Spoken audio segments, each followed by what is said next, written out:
اعوذ باللہ من الشیطان الرجیم بسم اللہ الرحمن الرحیم۔ السلام علیکم۔ آج ہم سیکھنے والے ہیں جزم، ایک الفاظ جس کے اوپر جزم آ جائے، ایک الفاظ جس کے اوپر سکون آ جائے، یا پھر اس طرح کہہ سکتے ہیں کہ ایک الفاظ جس پر یہ شکل آ جائے، جس پر یہ والی شکل آ جائے، تو اس کو کس طرح ریڈ کریں گے ہم۔ دائرے کے اندر آپ کو ایک شکل دکھائی دے رہی ہوگی، دال جیسی بنی ہوئی ایک شکل ہے، اس کو جزم کہتے ہیں یا پھر سکون بھی کہتے ہیں۔ جب قرآن پاک کے اندر کسی بھی جگہ پر یہ شکل آ جائے گی تو ہم اس کو کس طرح ریڈ کریں گے۔ آج کی اس ویڈیو میں ہم یہ سیکھیں گے۔ اگر آپ چاہیں تو ویڈیو تھوڑی لمبی ہو سکتی ہے، کیونکہ آپ کو تھوڑا بہت زیادہ الفاظ سکھائیں گے تو آپ اچھے طریقے سے قرآن پاک پڑھنا سیکھ پائیں گے۔ جتنا زیادہ پریکٹس کریں گے اتنا زیادہ آپ کو تلفظ کی سمجھ ہوگی، اور جب تلفظ کی سمجھ ہوگی تو آپ قرآن پاک اچھے طریقے سے ریڈ کر پائیں گے۔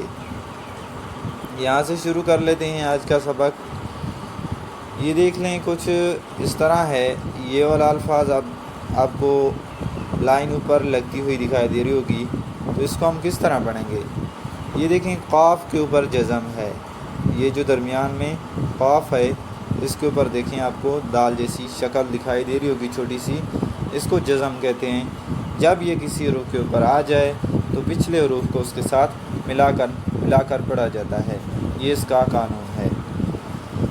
تو جب یہ قاف کے اوپر ہے تو کس کو ملائیں گے؟ عین کو ملائیں گے یا پھر نون کو ملائیں گے؟ سیدھی سی بات ہے، پہلے نون آ رہا ہے تو نون کو قاف کے ساتھ ملا کر پڑھیں گے۔ نون قاف زبر نق، نون قاف زبر نق، عین دو زبر عن، نق عن، ٹھیک ہے، اس طرح پڑھیں گے۔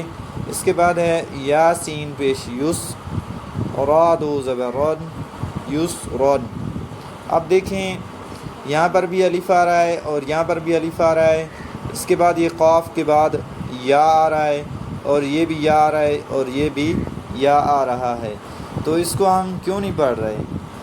کیونکہ یہاں پر ہم نے دیکھا ہے کہ یہاں پر اس کے اوپر نہ کوئی جزم وغیرہ ہے، نہ کوئی زبر زیر پیش وغیرہ، جس کی وجہ سے ہم ان کو ادا کریں۔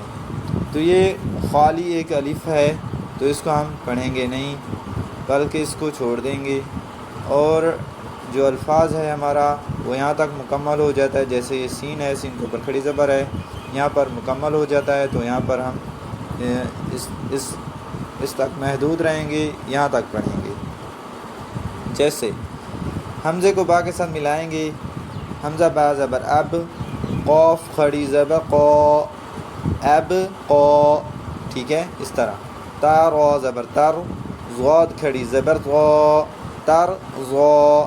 تا نون زبر تن، سین کھڑی زبر سا، تن سا۔ نیکسٹ جو لائن ہے وہ یہ والی ہے، اس کو ریڈ کریں گے کچھ اس طرح۔ یا کو خین کے ساتھ خواہ کے ساتھ ملائیں گے، سوری، یا خواہ زبر یخ، شین کھڑی زبر شا، یخ شا۔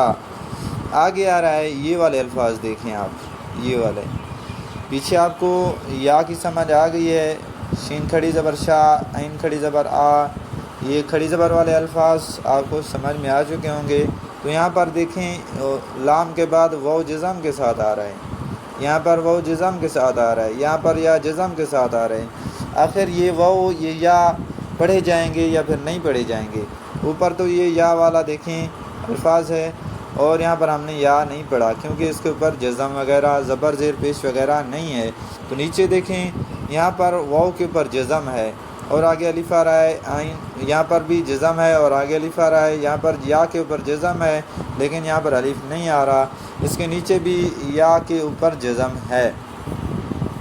ہم اس کو کس طرح ریڈ کریں گے؟ دیکھیں، یا کو تا کے ساتھ ملائیں گے، پہلے سب سے پہلے ہم نے جہاں سے شروع کرنا ہے، یا کو تا کے ساتھ ملائیں گے، یا تا زبر یت، لام واو پیش لو، یت لو۔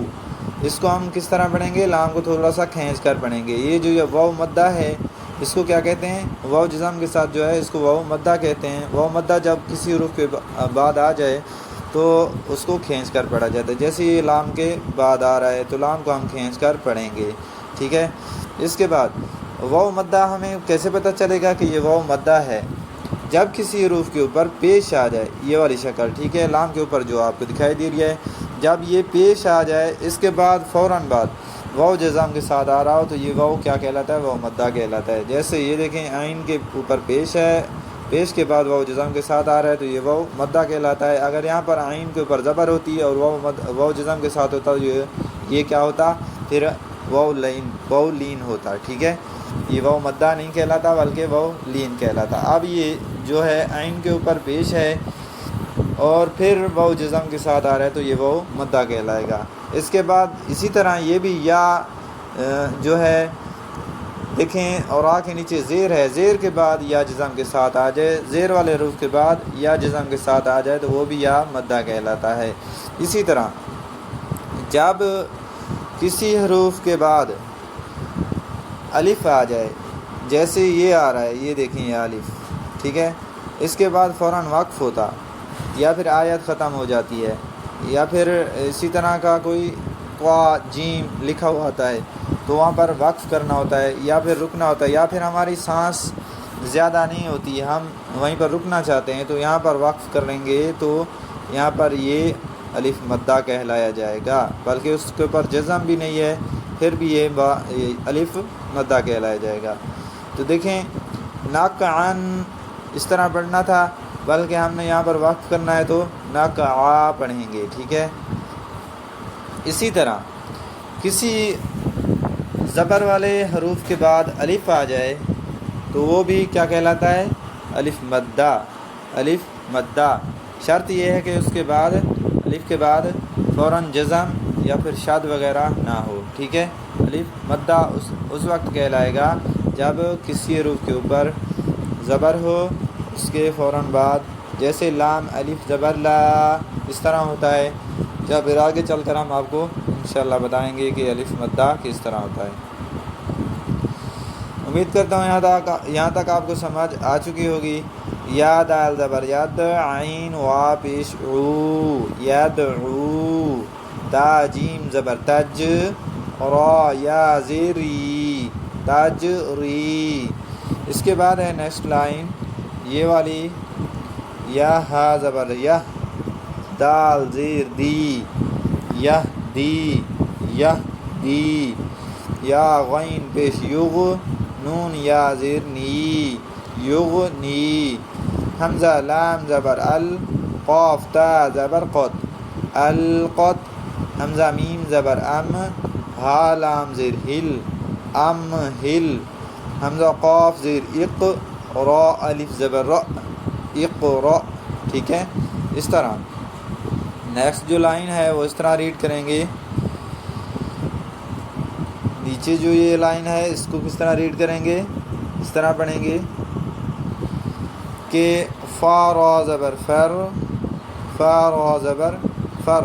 یہ دیکھیں فا کے فوراً بعد الف ہے، الف کے بعد فوراً جزم والا حروف آ رہا ہے تو یہ الف مدہ نہیں ہے بلکہ فا کو را کے ساتھ ملائیں گے. فا را زبر فر، غین با زبر غب، فرغب، فا نون زبر فن، صاد با زبر صب فن صب، واو نون زبر ون، حا را زبر حر ون حر، حمزہ خا زبر اخ، را زبر را اخ را، جیم زبر جا اخ را جا. اسی طرح ہے نیکسٹ لائن، اس کو بھی اس طرح ریڈ کریں گے. حمزہ را زبر ارو، سین زبر سا، ارسا، لام زبر لا، ارسلا، یہ والا حروف ارسلا. حمزہ غین زبر اغ، طوا زبر طوا اغ طوا، شین زبر شا اغ طوا شا. ٹھیک ہے. حمزہ فا زبر اف، لام زبر لا اف لا، حا زبر حا اف لا حا، حمزہ کا زبر اک، را زبر را اکرا، میم زبر ما اکرام. ٹھیک ہے. جب کسی حروف کو ہم کھینچ کر پڑھیں گے اس کی وجہ ہوتی ہے. کوئی حروف کھینچ کر پڑھا جاتا ہے اس کے اوپر کھڑی زبر ہو یا پھر الف مدہ ہو، واو مدہ ہو یا مدہ ہو تو یہ حروف کھینچ کر پڑھے جاتے ہیں. یا پھر اس کے اوپر مد ہو یا پھر اس کے اوپر الٹا پیش وغیرہ ہو یا پھر کھڑی زیر وغیرہ ہو تو یہ کھینچ کر پڑھے جاتے ہیں حروف. اس کے بعد جب یہ والے حروف آپ کو دکھائی دے رہے ہیں، جیسے یہ حروف ہے، اس کی سین کے اوپر زبر ہے، صرف لام کے اوپر صرف زبر ہے، تو اس کو ہم نے کھینچ کر نہیں پڑھنا۔ اگر ہم کھینچ کر پڑھیں گے تو یہ الفاظ غلط ہو جائے گا۔ جیسے ارسلہ ہے تو ارسالہ اس طرح نہیں پڑھ سکتے ہم، بلکہ اس طرح پڑھیں گے زیادہ تیزی کے ساتھ، ارسلہ، اغطش، افلح، اکرم۔ امید ہے کہ آپ کو یہ ویڈیو بہت اچھی لگی ہوگی۔ ویڈیو اچھی لگی ہے تو ویڈیو کو لائک کیجیے، دوستوں کے ساتھ ضرور شیئر کیجیے۔ مزید ایسی ویڈیو دیکھنے کے لیے قرآن سیکھ لے چینل ضرور سبسکرائب کیجیے۔